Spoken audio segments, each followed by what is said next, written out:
एवं नारायणेनोक्तं नारदाय महात्मने मया तत्कथितं विप्र किमन्य कथयामि ते सौनकोवाच तो विप्रावृतं केन पृथिव्यां चरितं मुने तत्सर्व श्रोतुमिच्छामि सदा अस्माकं प्रजायते।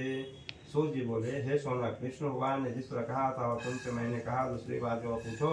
शौनक जी बोले, हे सूत जी, उस ब्राह्मण के बाद इस व्रत को किसने किया वह सुनने की इच्छा है। सूत जी बोले, हे मुनियों, जिसने व्रत को किया वह सुनिए। एक समय वह दिव्य धर्मानुसार भाइयों के साथ व्रत करने को तैयार हुआ। उसी समय एक लकड़हारा आया। भूख प्यास से पेट काट के भाग को बाहर रखकर ब्राह्मण के घर में जाकर उसने व्रत करते हुए ब्राह्मण को देखा। नमस्कार से हाथ जोड़कर प्रणाम कर बोला कि आप यह क्या कर रहे हैं, इसके करने से क्या फल होता है, वह विस्तार पूर्वक कहिए। ब्राह्मण बोला कि मनोरथों को देने वाला, दुख और शोक को नाश करने वाला, सिद्धि को देने वाला यह श्री सत्यनारायण का व्रत है, जिसके प्रसाद से धन धान्य आदि प्राप्त हुआ है। यह सुनकर लकड़हारा प्रसन्न हो प्रसाद को खाकर और जल पीकर भगवान श्री सत्यनारायण का ध्यान करता हुआ अपने नगर को चला गया। लकड़ी बेचने से जो द्रव्य प्राप्त होगा उसी से मैं सत्यदेव के उत्तम व्रत को वश करूंगा। ऐसा मन में विचार कर उसने लकड़ी को सिर पर रख जहाँ धनी लोग रहते थे उस नगर में गया। उस दिन लकड़हारे को दूना द्रव्य प्राप्त हुआ। वह अत्यंत प्रसन्न हो सुंदर केले के फल, शक्कर, दूध, घी, गेहूं का चूर्ण सवाई लेकर घर में आकर अपने भाई बंधुओं को बुलाकर विधि से श्री सत्यनारायण का व्रत किया। उस व्रत के प्रभाव से लकड़हारा धन पुत्र से युक्त हो गया। इस श्लोक में सुख पाकर अंत में सत्यलोक को चला गया। हे मुनिगण, मैं और कथा करता हूँ, उसे सुनिए। प्रेम से बोलिए श्री स्कंदपुराण रेवाखंडे श्री सत्यनारायण स्वामी की जय। वृंदावन बिहारी लाल की जय।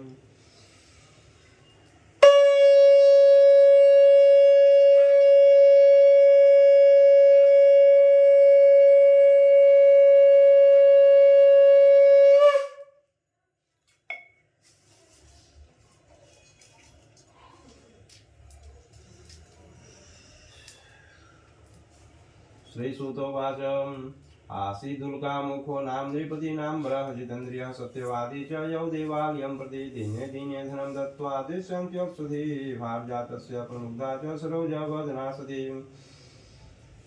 सूत जी ने कहा कि राजाओं में श्रेष्ठ उल्कामुख नामक एक जितेंद्रिय राजा था। सदैव देव मंदिर में जाया करता था, ब्राह्मणों को नित्य धन देकर संतुष्ट किया करता था। उसकी कमल की सदृश मुख वाली प्रमुग्धा पत्नी थी। वो अपनी स्त्री के साथ भद्रशिला नदी के तट पर श्री सत्यदेव का व्रत करता था। उसी समय वहाँ एक बनिया आया।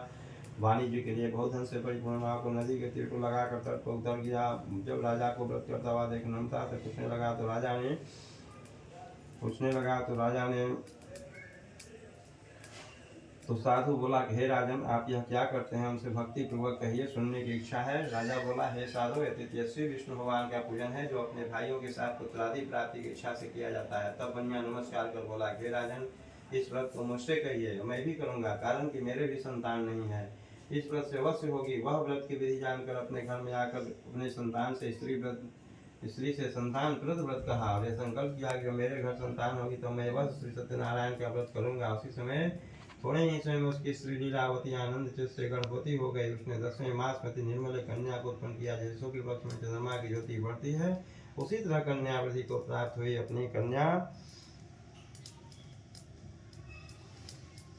अपनी स्त्री के साथ साधु बनिया ने कन्या का जात कर्म कर कलावती नाम रखा। एक दिन लीलावती अपने स्वामी से मधुर वचन बोली कि पहले का संकल्पित व्रत आप क्यों नहीं करते हैं।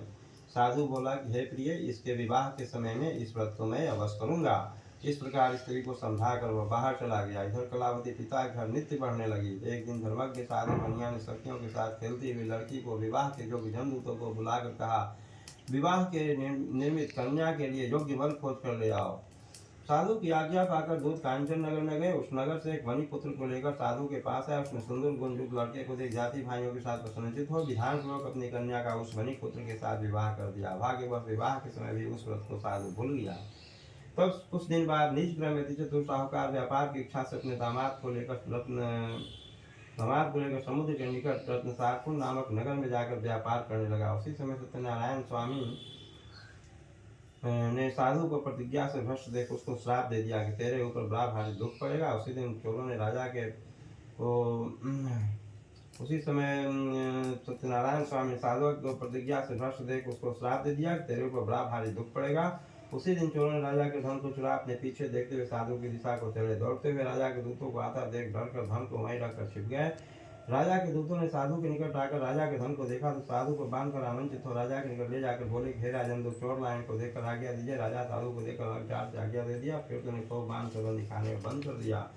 प्रेम से बोलिए श्री स्कंद पुराण रेवाखंडे श्री सत्यनारायण स्वामी की जय। वृंदावन बिहारी लाल की जय। हर हर महादेव की जय।